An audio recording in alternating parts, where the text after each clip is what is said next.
Bienvenidos, Freight fans, and welcome to the horror show. Your dude, Jaime and Fuego here for a little solo review, and this is actually one that I'm hopeful some of the rest of the team gets the chance to check out because it's probably one of my favorites of 2019 so far this year. It's the follow-up film from director Nicholas Pesci, if I'm pronouncing his name correctly, and it's for his film called Piercing, and it's based on a novel of the exact same name.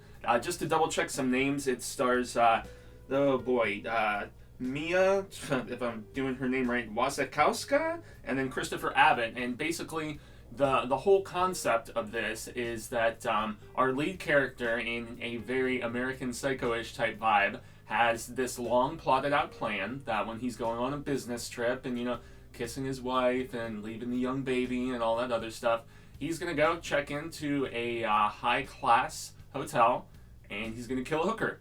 And you get that concept in the trailer, so it's not like I'm informing anybody of something that is, unaware or whatever, but he gets a little bit more than he bargained for, and that's where this film gets very interesting. And it's not like your typical horror, but it's more of like a strange surreal thriller with like dark comedic aspects to it of sorts. And so overall impressions, as we always do, I really enjoyed this movie. The strange timid performance of this lead guy, like, it's just interesting when the hooker almost like turns the tables on him right off the bat, because Mia, who you've probably seen, I recognize her from first and foremost the Alice in Wonderland, those two live action ones that they did, which I was not exactly impressed with. I think especially with the first one, the Tim Burton one, my hopes were like just so flippin' high. And then she was also in another movie I had ridiculously big hopes and expectations for, and that was the Crimson Peak film.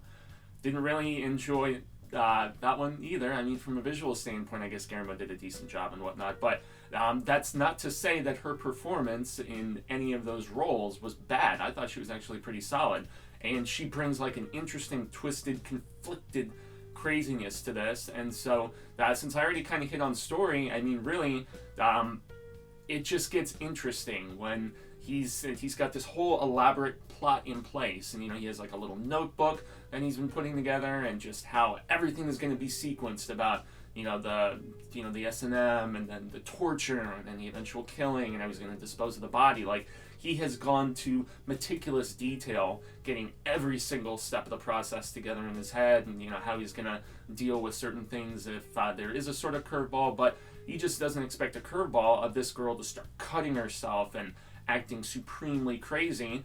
And when things don't go initially as he has planned, he's like, okay, I'm going to show some compassion. I'm going to take her to the hospital, and I'm going to wait outside for her. And since, being a prostitute, she's so used to people just using and abusing her and all this other stuff, and just really showing no sympathy and no care, it really just kind of throws her off. And she seems to be kind of taking a liking to him, but without spoiling anything, that's the interesting thing that this film does, is it does kind of keep you on your toes as to, what she believes from him and what he is going to continue and follow through with when it comes to her.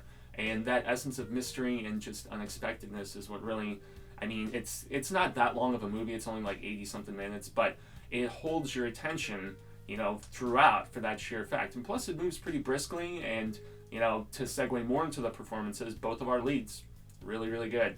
And they have just this interesting, shifting dynamic within their performance. But honestly, as much as our lead dude is like very, Christian Bale, American Psycho, just not with quite the same extent of bravado, Mia's performance is what really impressed me here. Like, she has a different sort of conflictedness, and it's creepy, it's sexy, it's very nuanced, and it's really got a ton going down.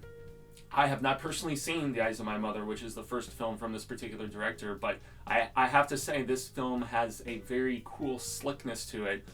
Filmed in New York, which is where he resides and everything, and just the layout of the hotel room, and then even when they get back to her apartment later on after they go to the hospital, and just the set design of her place, the artwork and everything is just set up and everything. It is super, super cool. It's very slickly shot. It has like kind of a kind of a retro 70s niche to it, in all honesty, especially in like appearance and, you know, like attire and clothing and all this different stuff. So all of those design aspects, you know, from the costuming to the set to, I mean, even her hairstyle, like, you know, the sexy short little cut that she's got going on and everything. I mean, I don't know. It's just very, especially for only his second film, it's very, very masterfully put together. And I guess his next film, this particular Pesci, the director, he's doing the Grudge remake, and that's coming out in 2020, sometime next year. So it was just delayed. It was originally coming out this year, and now it's coming out next year. But yeah, he's obviously moving on up in the world, and I have to, like, after I got done watching Piercing, I was like, okay,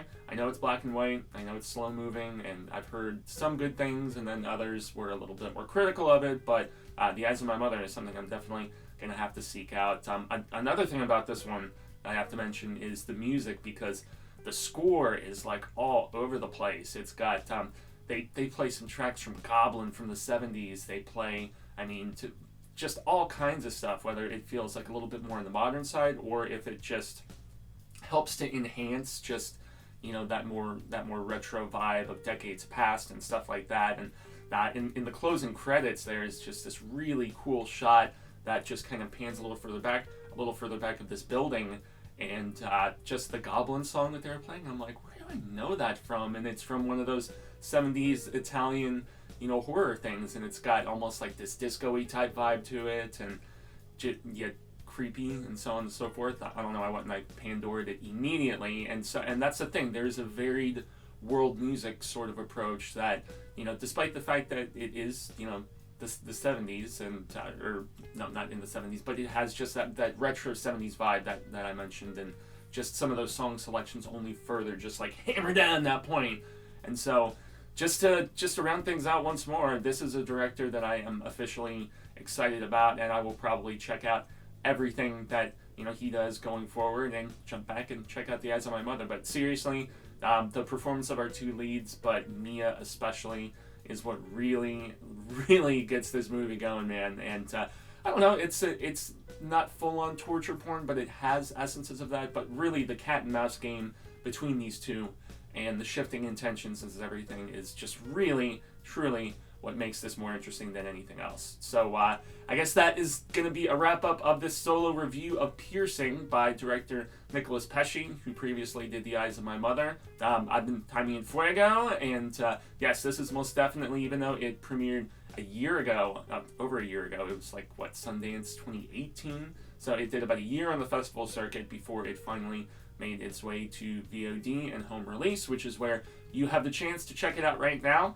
I extend a grande gracias, as I always like to do, to not only anybody tuning into this video here, and please do the whole like, share, subscribe thing, hit the bell so you get notifications about any time we do new videos, whether they're a film review like this or a trailer reaction. We have our Hail to Stephen King show, lots of cool convention coverage, and yeah, this is definitely one that I highly recommend, and I'm hopeful that you and the rest of my horror show crew gets the chance to check out, although I can't say I'm 100% the girls would like it. Maybe Susie, but I don't know. So, in any event, I say gracias once more, and until the next bit of Scarific coverage comes to y'all, remember, everyone, stay scared.